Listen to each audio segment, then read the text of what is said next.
অনেকদিন হলো তোমাদের সঙ্গে কোনো গেট রেডি উইথ মি বা কোনো শাড়ি ড্রেপিং কোনো কিছু ভিডিও বানানো হয়নি, কারণ আমি অনেকদিন রেডি হইনি, আমি সাজিয়েনি, তো তোমাদের সঙ্গে শেয়ার করবো কি করে। আর এই নেল পলিশ দেখছো আমাকে পূর্ণেন্দু পরিয়ে দিচ্ছে, তার কারণ হচ্ছে আমি লাস্ট মোমেন্টে সব কিছু ওকেশনের লাস্ট মোমেন্টে নেল পলিশটা মিস করে যাই, আর এইবারেও তাই হয়েছে।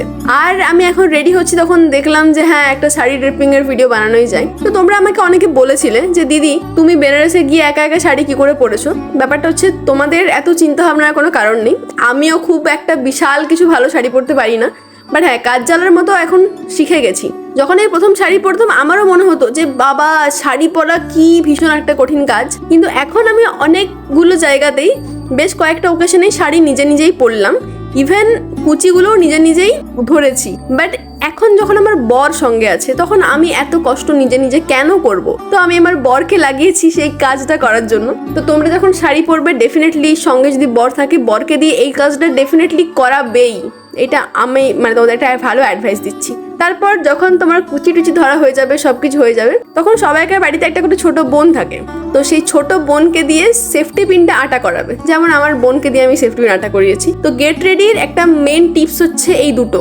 তারপর আমাকে মাঝখান থেকে টেনে নিয়ে যাওয়া হয়েছিল জামাই ষষ্ঠীর রিচুয়াল পালন করার জন্য। আমাকে রেডি হতে দেয়নি বাড়ির সবাই মিলে, কারণ আমার কাকিমার একটু বাইরে যাওয়ার তাড়া ছিল, রিচুয়ালটা পালন হলেই কাকিমা বেরোতো। আর এই হাতে হলুদ সুতোটা দেখে বুঝতে পারছো যে জামাই ষষ্ঠীর রিচুয়াল পালন করে তারপরে রেডি হতে এসেছি, কারণ আমার ভিডিও ফটো সমস্ত কিছু বাকি ছিল, আর আমি একটু সাজতে গুজতে একটু বেশি ভালোবাসি। বাট আমার প্রফেশনে থাকার কারণে আমার এই সাজা গোজা ব্যাপারটার থেকে আমি অনেকটা দূরেই থাকতে হয় আমাকে বাধ্য হয়ে আর কি। তো তারপর যখন রেডি হচ্ছি তখন একটা ভিডিও বানাবো না, কয়েকটা ভালো ছবি তুলবো না, সেটা তো হতেই পারে না।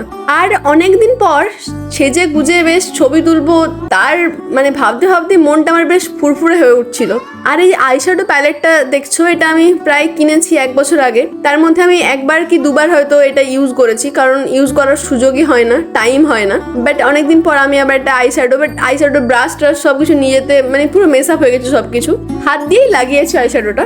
তারপর মোটামুটি আমি রেডির শেষের মুখে, আর আমার ছোট পিসিমশাই ওরা হচ্ছে ড্রেসের কালার ম্যাচ করে পড়েছিল।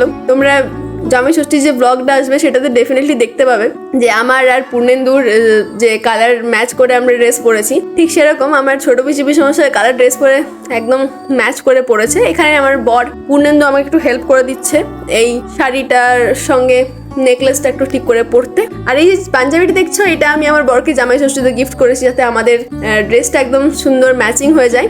আর তারপর আমার রেডি হওয়ার পর দেখে নাও মিউজিকের সঙ্গে।